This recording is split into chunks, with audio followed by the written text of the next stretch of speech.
All right, so welcome back to the Book Summary Podcast for another deep dive. Yes, and today we're tackling a bit of a controversial one. We are. It's Mark Manson's The Subtle Art of Not Giving a Feck. Hmm. And I think a lot of people, maybe just from the title alone, think that this is going to be some kind of like nihilist, nothing matters kind of book. Right, like just be a jerk to everybody. Yeah. But it's really not about that at all. At all. It's about understanding like what truly matters in your life. Exactly. And then focusing your energy on those things. Yeah, and it's about being more selective about where you direct your energy. Right, and it's about understanding that like you can't care about everything. You can't. You just don't have the energy for it. And you shouldn't. That's the thing. Exactly. It's okay to not care about certain things. And in fact, I think that's something that Manson really emphasizes is that, we're kind of bombarded with this message that we need to be happy all the time. All the time. And we need to be striving for like perfection in every area of our lives. Oh, yeah. And that actually makes us more miserable in a way. It totally backfires. It does. Because you're just setting yourself up for failure and disappointment. Right. Because you're never going to achieve this like perfect ideal. You can't be happy all the time. You can't. There are going to be times when you're sad. Of course. There are going to be times when you're angry. And that's normal. That's part of life. Absolutely. And so I think that that's something that Manson really tries to dismantle is that this myth that we need to be happy all the time. Yeah, and I think a lot of us, we kind of get stuck in this loop. Yeah. Of like feeling bad about feeling bad. Right. So you're having a bad day, and then you beat yourself up for having a bad day. Right. Which makes you feel worse. Right. You're like, oh, I shouldn't be feeling this way. Exactly. And so you're just compounding the negativity. Exactly. Oh. And Manson calls this like the feedback loop from hell. Yes, he does. And it can apply to so many different things, like anxiety. Oh, yeah. You know you're anxious about something, then you get anxious about being anxious. Right. Or anger. Totally. You get angry about something, and then you're angry at yourself for being angry. Exactly. And it just like spirals out of control. Yeah. And so Manson is basically saying that we need to kind of accept those negative emotions. Right. Rather than trying to fight them all the time. Right. So like acknowledge that it's okay to feel those things. Yeah. And you don't have to pretend that they're not there. Exactly. Because that's just going to make it worse. Yeah. And he has this really great example in the book about Charles Bukowski. Oh, yes. Do you remember that? Yes. This is one of my favorite parts of the book. You too. So for those who don't know, Charles Bukowski was a writer and a poet, very kind of gritty. Yeah. Sort of not afraid to be really honest about his flaws. Yeah, like a really raw and honest writer. Yeah, exactly. And he kind of had this cult following. He did. And his writing was really successful. Yes. But he also had this very chaotic life. Oh, yeah. He was he struggled with alcoholism. He had a lot of failed relationships. Right. So not your typical self-help guru. Definitely not. Not somebody that you would think of as having it all figured out. No. But here's the thing, right? Yeah. On his tombstone, it says, don't try. I know. And it's so powerful because it's he's saying I didn't have to be perfect to be successful. Yeah. I didn't have to be happy all the time. Right. I was just myself. Yeah. And people connected with that. They did. Because it was authentic. Exactly. Real. And I think that's something that we all can relate to, Absolutely. None of us are perfect. Right. And I think that sometimes we try so hard to present this perfect image to the world that we forget that our imperfections are actually what make us interesting. Yeah. And they're what make us relatable. Absolutely. And so I think that that's a really powerful message from Bukowski's story is that you don't have to be perfect to be successful. You don't have to try to be someone you're not. Exactly. Just embrace who you are with all your flaws and imperfections. And that's a good segue, I think, into Manson's idea of choosing your struggles. Yes. So the idea here is that we all have problems, right? Right. Nobody escapes life without problems. Exactly. That's just part of being human. Yeah. But we actually have more control than we think. Oh, definitely. Over what we choose to focus on. Absolutely. So Manson uses this analogy of a prince Oh, yeah. who gives up his riches to seek meaning through suffering. Yeah. And he goes out into the world. He wants to experience hardship. He thinks if I suffer, I'll be more enlightened. Right. And then he finds out that suffering just plain sucks. It does. And it doesn't actually make him any happier. No, it just makes him miserable. So I think what Manson is trying to say with this story is that we often think that, if we could just change our external circumstances, we would be happy. Right. Like if I just had more money Or a bigger house. or a better job, then I would be happy. Or a different partner. Right. Anything. Anything. Yeah. But the truth is that suffering is just part of life. It is. Like it's going to happen no matter what. Yeah. So the key is not to try to avoid suffering, Right. but to choose struggles that are actually meaningful to you. Meaningful, and that are going to, ultimately lead to a life that you want to live. Right. Even if it involves some discomfort. Exactly. And so, like, for example, if you value creativity, Yeah. maybe you struggle to, like, express yourself through art. Right. Or to write a book. Right. That might be a more fulfilling struggle Totally. than, struggling to climb the corporate ladder. Yeah. If that's not something that you actually care about. Exactly. Right? So it's about figuring out what are your values. Yes. And then choosing struggles that are aligned with those values. That's a great point. And that actually brings us to, I think, one of the most important parts of the book. It is. Which is the idea of values. Yeah. And if you guys are enjoying this deep dive so far, make sure to hit that subscribe button for more insightful book summaries like this. Yes, please do. Yeah. All right, so values. Values. Manson makes a really important distinction between values and metrics. Yeah, he does. So can you kind of break that down for us? Sure. So values are our core belief about what is important in life. Yeah. While metrics are the ways we measure our progress toward those values. Right.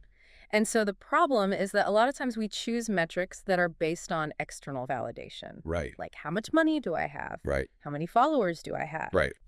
How attractive am I based on society standards? Right. And those things can be important to a certain extent. Of course, they can be part of the equation. But the problem is, when they become our primary focus, yeah.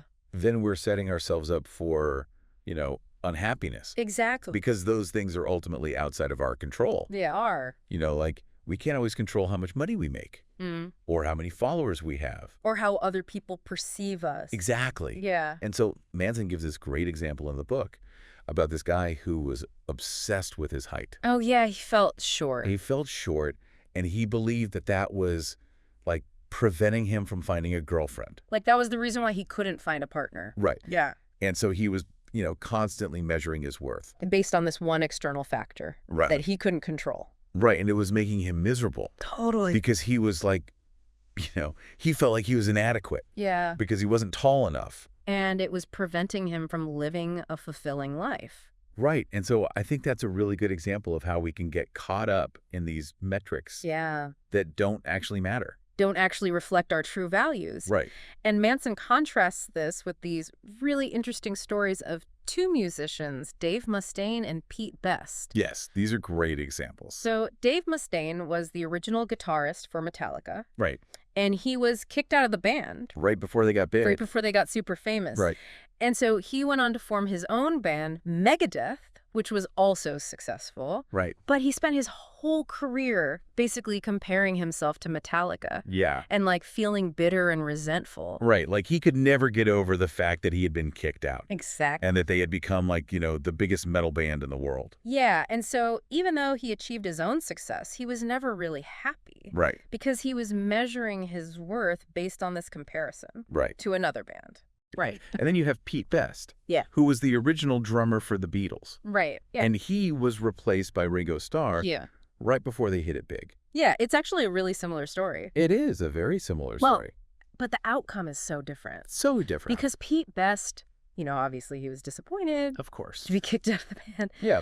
But he didn't let it define him. Right. He went on to have a family. Yeah. He had a career. Yeah. And by all accounts, he was a happy guy. He seemed to be very content with his life. Right. And so it's really interesting how these two very similar stories can have such different outcomes. It is. Based on the values that these guys chose to prioritize. Right.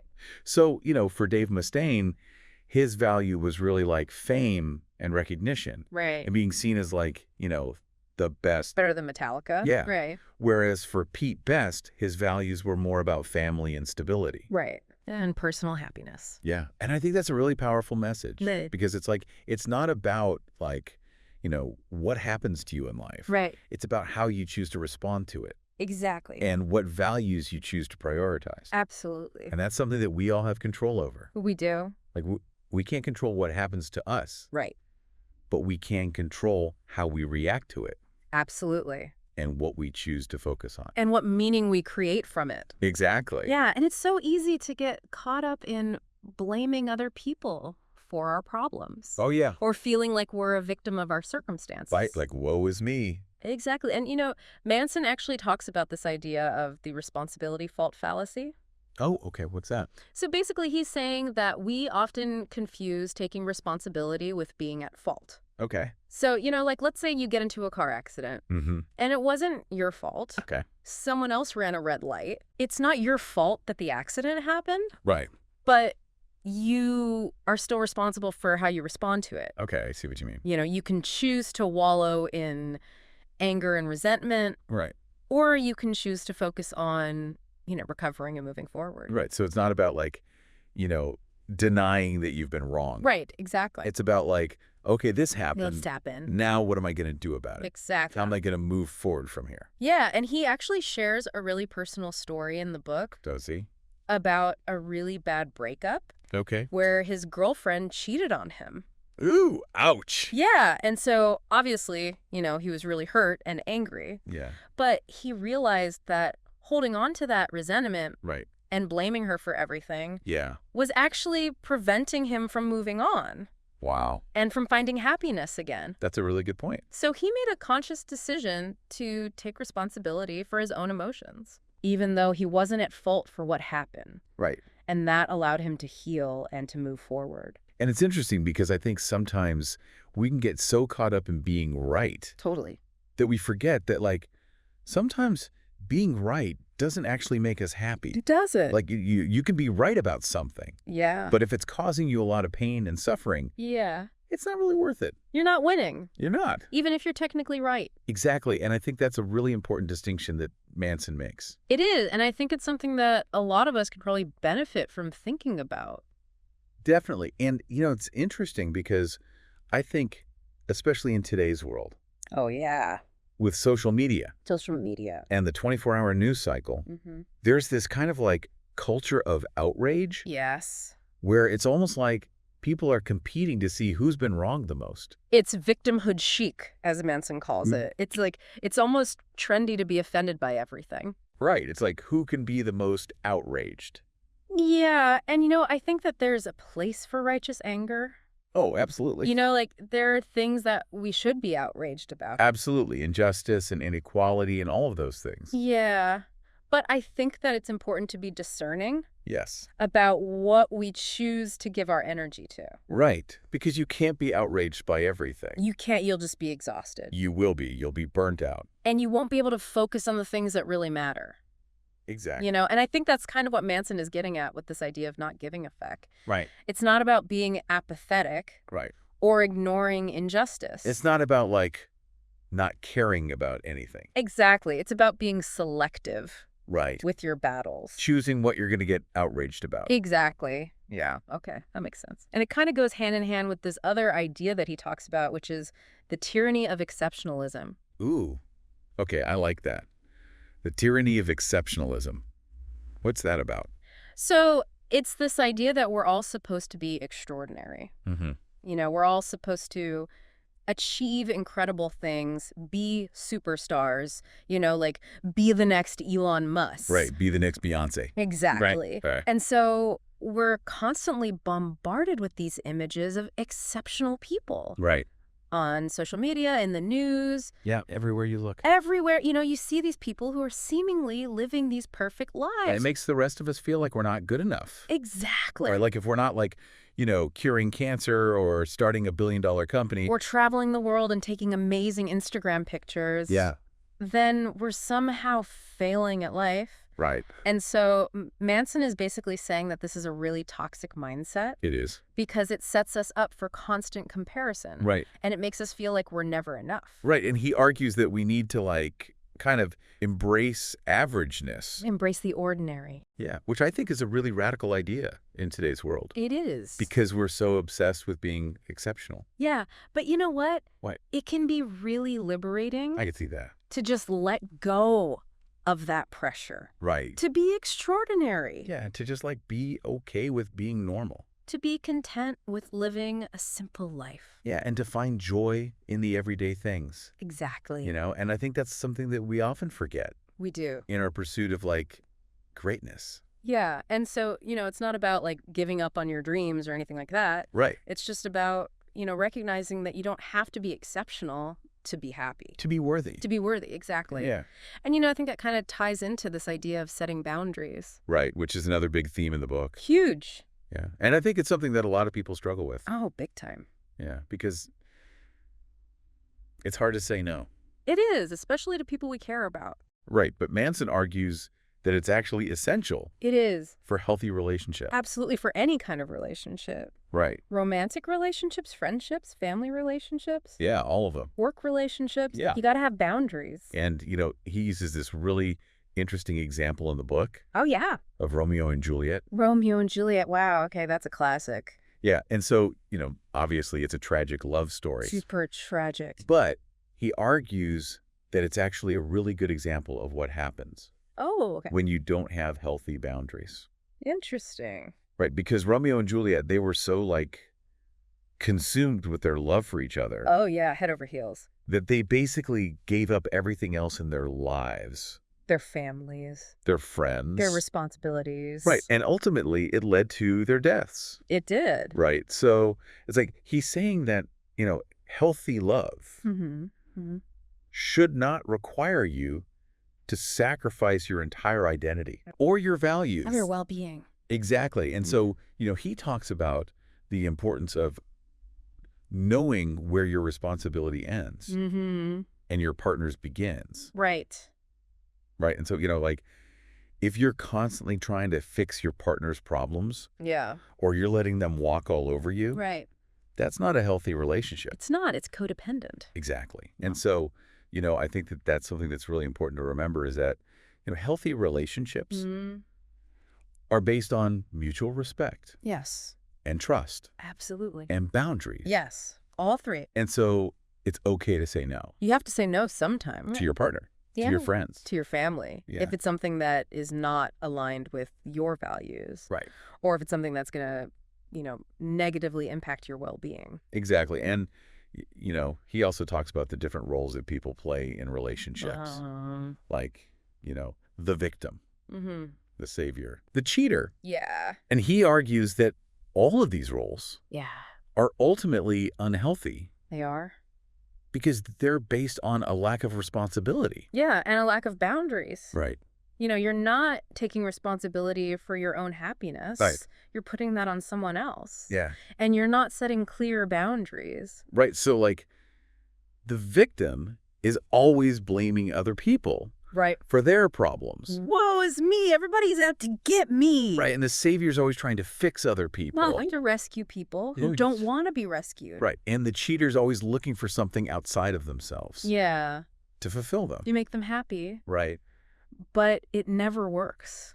Never does. And so I think that that's a really important, thing to think about in our relationships. It is to be aware of those patterns. He's like, what role am I playing? Yeah. And is it a healthy role? Yeah. And if not, how can I change it? And, this actually ties into another idea that Manson talks about, which is commitment. Ah, commitment. The big C word. Yeah. And he talks about it in a way that I think is really interesting. Oh, yeah. Because he argues that commitment can actually be a source of freedom. Oh, wow. That's counterintuitive. It is. Most people think of commitment as being like restrictive. Totally, yeah. Like, it's going to tie you down. Yeah, you're going to lose your freedom. Right. You're going to be trapped. Right. But he's saying that it's actually the opposite. Interesting. How so? So he talks about this idea of the paradox of choice. Oh, the paradox of choice. Which is basically that having too many options Yeah, can actually make us less happy. that makes sense. Right. Because then we're constantly like second guessing ourselves. Right.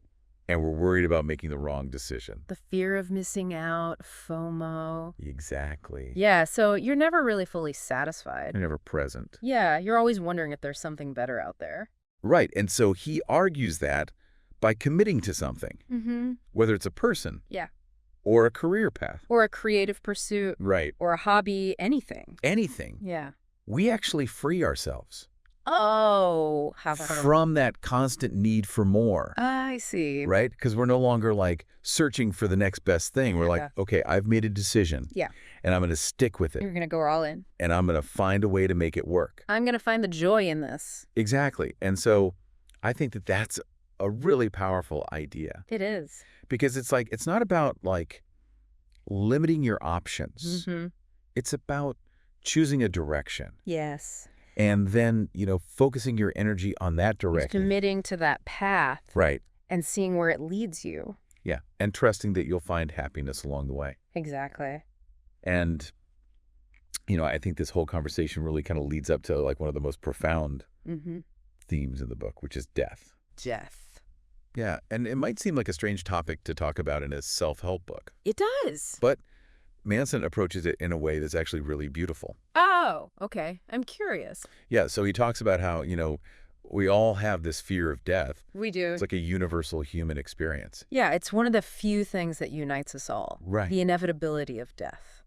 Yeah. And so, he talks about how we often try to avoid thinking about death. Yeah. We distract ourselves with all sorts of things. Work. Relationships. Entertainment. Right. Just to like keep ourselves from having to face that reality. Right. But he argues that actually confronting our mortality Mm-hmm. can be incredibly liberating. Oh, okay. I see what you mean. Right. Because it forces us to like really think about what's important to us Yeah. and how we want to spend our time. Right. Like if we knew that we only had a limited amount of time left, Yeah. would we be doing the things that we're doing now? That's a good question. Right. Or would we be making different choices? That's something to think about for sure. And so, he talks about how, our fear of death Mm-hmm. often drives us to create these like immortality programs, Immortality projects. Okay. which are basically ways to try to leave a lasting legacy, Okay. to try to like transcend our physical limitations. So like building a huge company, Right. Yeah. writing a book, Yeah. Having children. having children. Yeah. All of that. Right. And he's not saying that those things are bad. Right. Like it's natural to want to leave a mark on the world. It is. But he argues that these immortality projects can become a trap Okay. How so? if we're not careful, Yeah. because they can lead us to chase empty goals Right. and to prioritize external validation Yeah. over genuine fulfillment. So like you're so focused on achieving this great thing Right. that you forget to actually enjoy the journey. Right. You forget to connect with people. Yeah. You forget to like appreciate the little things in life. Yeah. And you're always chasing this like external measure of success Exactly. that never really satisfies you Never does. because there's always going to be something else to achieve. Right. The goalpost keeps moving. Exactly. Right. Wow. And so he argues that the key to like dealing with our fear of death Mm-hmm. in a healthy way Yeah. is to accept our mortality Accept it. and to embrace the impermanence of life. Okay. That's heavy. Yeah. But I think it's actually really beautiful Well, I can see that. Yeah. because it allows us to like really appreciate the time that we have Yeah. and to focus on living in a way Mm-hmm. that aligns with our values. Yeah. Even in the face of death. Right. And so, he asks this really profound question in the book, Oh, which is, what is your legacy? what is your legacy? Wow. And how will the world be different and better when you're gone? Oh, wow. That's deep. Yeah. And I think it's a really powerful question to ask ourselves It is. because it forces us to think about like, what's the point of all of this? Yeah. What's the meaning of life? Yeah. Like, why are we here? Yeah. And what do we want to leave behind? And it doesn't have to be this grand, heroic thing. Right. It can be really simple. It can be about the connections you make with people, Right. the kindness you show to others. The impact you have on your community. Yeah. Just making the world a little bit brighter. Exactly. In whatever way you can. Yeah. And so I think that, this whole book, Yeah. it's really about like learning to not give a feck Mm-hmm. about the things that don't matter Yeah. so that you can give more of a feck Right. about the things that do. About the things that are truly important. Exactly. And that's a great message. And so, that was our deep dive. Into The Subtle Art of Not Giving a Feck by Mark Manson. It's a great book. Really thought-provoking. Absolutely. And I think it's one that everyone can benefit from reading. Definitely, at least once. Yeah. And so if you enjoyed this deep dive, Yeah. be sure to like and subscribe to the Book Summary Podcast for more deep dives into amazing books. We've got tons of great stuff coming your way. We do, so hit that notification bell. So you don't miss a single episode. Exactly. All right, until next time. Happy reading.